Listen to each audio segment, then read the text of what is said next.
Hello बच्चों, कैसे हो आप लोग। तो 10th क्लास के स्टूडेंट्स, हम लोगों ने अपना जो चैप्टर स्टार्ट किया था लाइट, हम लोगों ने एक इंट्रोडक्शन देखा था लाइट का कि लाइट आखिर होती क्या है, कुछ कैरेक्टरिस्टिक्स हमने देखे थे। आज उसका सेकंड पार्ट हम यहाँ पे स्टार्ट करने जा रहे हैं। आज हम लोग पढ़ेंगे कि जब हम लाइट की स्टडी करते हैं तो कौन कौन से बेसिक टर्म्स हम यूज करते हैं। उन बेसिक टर्म्स के बारे में एक शॉर्ट में एक रिव्यू हम लोग देखेंगे। तो चलिए बच्चों स्टार्ट करते हैं।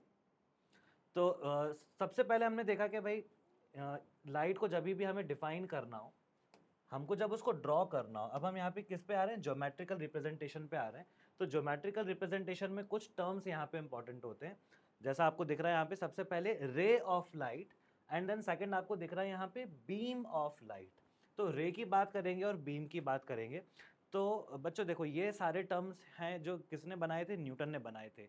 तो लाइट के बारे में हमने देखा था लास्ट लेक्चर में कि light is a form of energy, light can not be seen.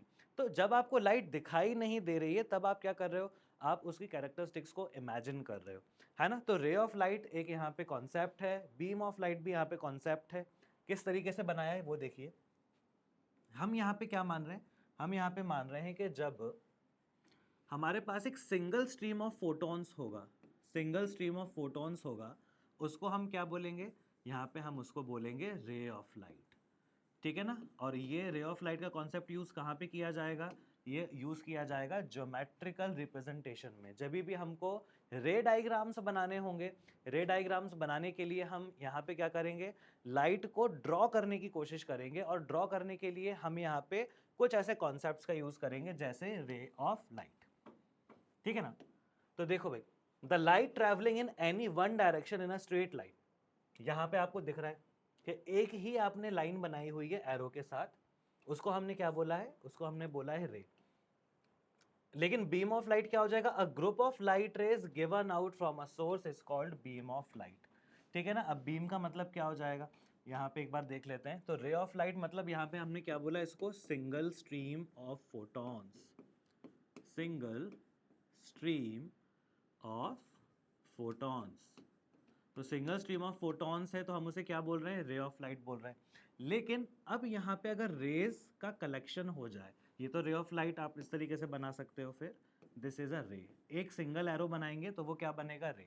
लेकिन अगर हमारे पास मल्टीपल रेज का कलेक्शन हो जाए तो सबसे पहले हम कैसी बीम बना रहे हैं बच्चों, पैरेलल बीम।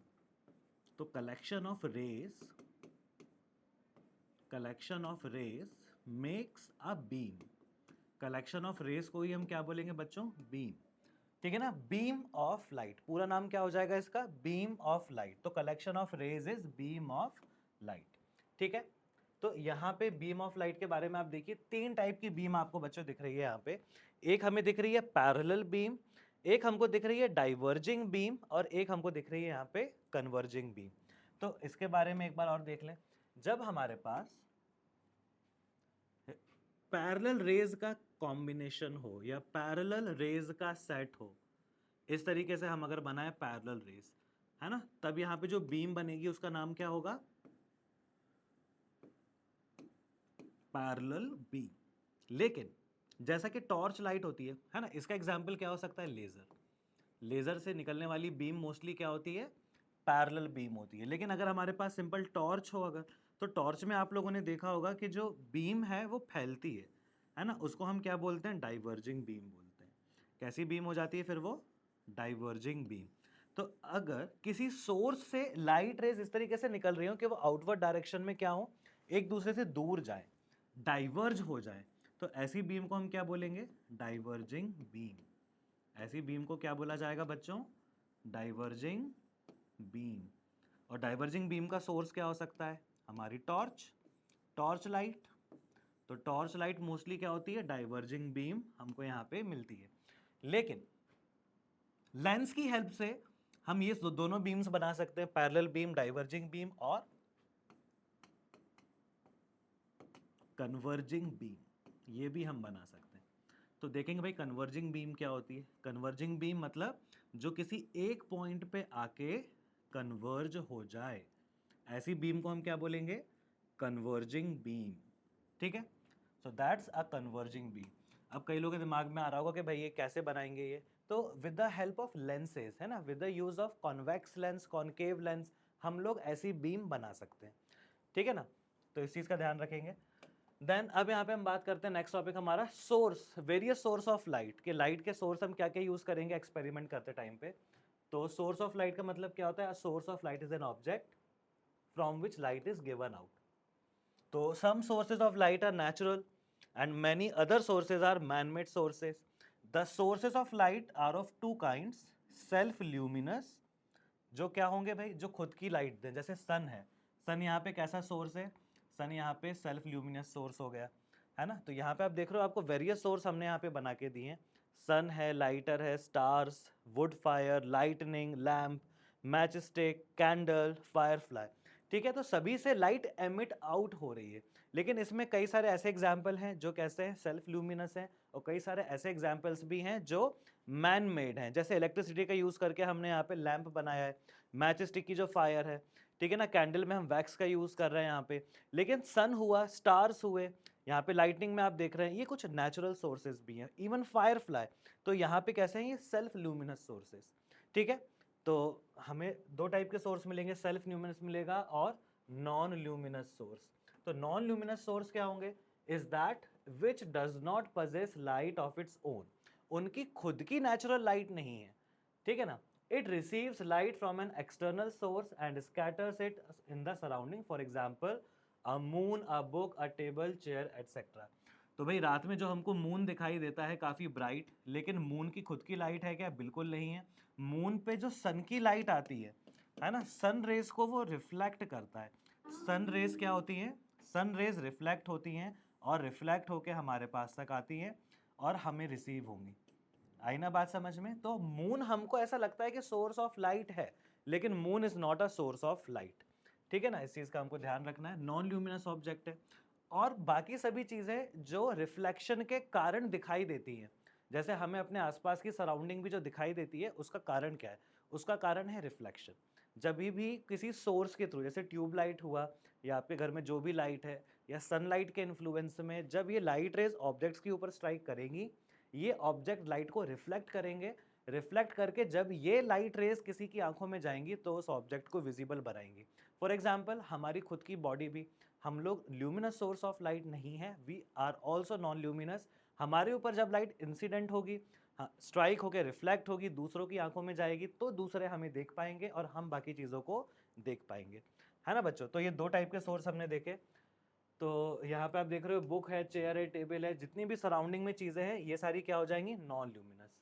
चलो अब यहाँ पे हम बात करते हैं कि लाइट जब यहाँ पे ट्रैवल करेगी, तो ट्रैवल करते करते ऐसा नहीं कि हमेशा वैक्यूम में रहेगी, वैक्यूम से एटमॉस्फेयर में एंटर हुई है लाइट, तो एयर में आई है, एयर में आने पर क्या हुआ यहाँ पे, अब बाकी सारे कई सारे मीडियम्स के थ्रू लाइट या तो पास हो पाएगी या तो पास नहीं हो पाएगी। तो बेसिकली हम यहाँ पे देख रहे हैं टाइप्स ऑफ मीडियम जो डिपेंड इस बात पे करेंगे कि लाइट के साथ वो कैसा बिहेव करते हैं। लाइट को वो अपने थ्रू पूरा पूरा पास होने देते हैं, लाइट को अपने थ्रू वो पार्शियली पास होने देते हैं, या लाइट को अपने थ्रू वो बिल्कुल भी पास नहीं होने देते हैं, ठीक है। तो सबसे पहले हम बात करेंगे यहाँ पे ट्रांसपेरेंट मीडियम की। पहले मीडियम की डेफिनेशन देखो भाई, a medium is a substance through which light propagates और tries to do so. There are three types of media. तो ट्रांसपेरेंट मीडियम क्या होगा, through which light propagates easily. अब जैसे बोलेंगे भाई एयर कैसा मीडियम है, तो एयर लाइट के लिए एक ट्रांसपेरेंट मीडियम है, हमारे आसपास एयर है, लेकिन हमको ऐसा लाइट के इन्फ्लुएंस में दिखाई भी नहीं दे रही है। Glass, glass is a transparent medium, कई केस में वाटर भी हो सकता है, अगर एकदम क्लीन वाटर है, क्लियर वाटर है, तो ये ट्रांसपेरेंट मीडियम जिनके थ्रू लाइट पास हो और वो मीडियम विजिबल ना हो। आई ना बात समझ में, लाइट उसके थ्रू पास होके निकल जाए बिना किसी हिंड्रेंस के, तो वैसे मीडियम को हम क्या बोलेंगे, transparent medium. For example air, water, glass etcetera are transparent media. Then हमारे पास होता है ट्रांसलूसेंट मीडियम। अभी ट्रांसलूसेंट मीडियम क्या होते हैं, लाइट अगर इनके थ्रू पास होगी तो लाइट पास तो हो जाएगी, लेकिन मीडियम भी आपको दिखाई देगा। मतलब लाइट यहाँ पे थोड़ा सा क्या हो रहा है, ऑब्स्ट्रक्शन लाइट को यहाँ पे मिलेगा, 100% लाइट पास नहीं हो पाएगी, कुछ लाइट मीडियम के अंदर ही स्कैटर होगी, है ना। तो वो मीडियम क्या कहलाएंगे, ट्रांसलूसेंट मीडियम, जैसे कि पेपर, ग्राउंड, ग्लास एटसेट्रा, है ना। तो ट्रांसलूसेंट का मतलब क्या हुआ, अगर आपके पास कोई जैसे कलर्ड फिल्म है, कलर्ड फिल्म के थ्रू अगर आप देख रहे हो तो आपको दिखाई तो दे जाएगा, लेकिन आपको वहाँ पे ये फील होगा कि लाइट इसके थ्रू कंप्लीटली पास नहीं हो पाई, या आपको उस फिल्म का कलर भी साथ साथ एक्सपीरियंस होगा। देन लास्ट हमारे पास होता है बच्चों ओपेक मीडियम। तो ओपेक मीडियम क्या होगा? ओपेक मीडियम का मतलब सिंपल है, लाइट जिस मीडियम के थ्रू ट्रेवल ना कर पाए, जो मीडियम लाइट को अपने थ्रू पास होने के लिए बिल्कुल भी अलाउ ना करे, ऐसे को हम मीडियम को क्या बोलेंगे? हम ओपेक मीडियम बोलेंगे, है ना। The medium through which light can not propagate, for example wood, metals etcetera are opaque medium. तो जो भी मटेरियल हमें हमारे सराउंडिंग में दिखाई दे रहे हैं मतलब लाइट उनसे रिफ्लेक्ट होकर हमारे पास आ गई, तो जो प्रॉपरली लाइट को रिफ्लेक्ट कर दे रहे हैं, अपने थ्रू नहीं जाने दे रहे हैं, they medium are known as opaque medium, ठीक है ना। तो एक यहाँ पे एग्जांपल भी हम देख लेते हैं। आप देखिए यहाँ पे, जब हमारे पास क्लियर यहाँ पे एक प्लास्टिक कप रखा है एकदम ट्रांसपेरेंट, लाइट इससे क्या हो जाएगी? लाइट इससे कंप्लीटली पास हो जाएगी। यहाँ पे आपने ग्रीन कलर का कप रखा है, लाइट यहाँ पे पास तो हो जाएगी, लाइट का स्पॉट बन रहा है यहाँ पे, लेकिन 100% लाइट यहाँ पे पास नहीं हुई। इसका मतलब ये क्या हो जाएगा? ये था आपका ट्रांसपेरेंट मीडियम, लाइट क्या हुई यहाँ पे? ऑलमोस्ट 100% पास हो गई, ऑलमोस्ट, है ना, पूरा पूरा तो नहीं बोलूंगा, ऑलमोस्ट हो गई तो ट्रांसपेरेंट है। यहाँ पे क्या हुआ? यहाँ पे लाइट पास हुई तो, लेकिन प्रॉपरली पास नहीं हुई, तो ये हो जाएगा ट्रांसलूसेंट। और लाइट यहाँ पे क्या हुआ? लाइट यहाँ पे बिल्कुल भी पास नहीं हुई, तो यहाँ पे लाइट थोड़ी सी तो मिली, यहाँ पे तो बिल्कुल भी नहीं मिली, मतलब लाइट यहाँ पे क्या हो गई होगी? रिफ्लेक्ट हो गई होगी। लाइट यहाँ पे स्ट्राइक होकर क्या हो गई होगी बच्चों? रिफ्लेक्ट। तो ऐसे मीडियम को हम क्या बोलेंगे? ओपेक मीडियम, ठीक है ना। तो ये हमने देखा भाई बेसिक टर्म्स जो लाइट को हम जब डिस्क्राइब करेंगे तो यूज होगी, मीडियम के बारे में देखा। अगले टॉपिक में हम लोग देखेंगे कि और क्या लाइट की प्रॉपर्टीज होती है, रिफ्लेक्शन के बारे में पढ़ेंगे, रिफ्लेक्शन की प्रॉपर्टीज के बारे में पढ़ेंगे, है ना।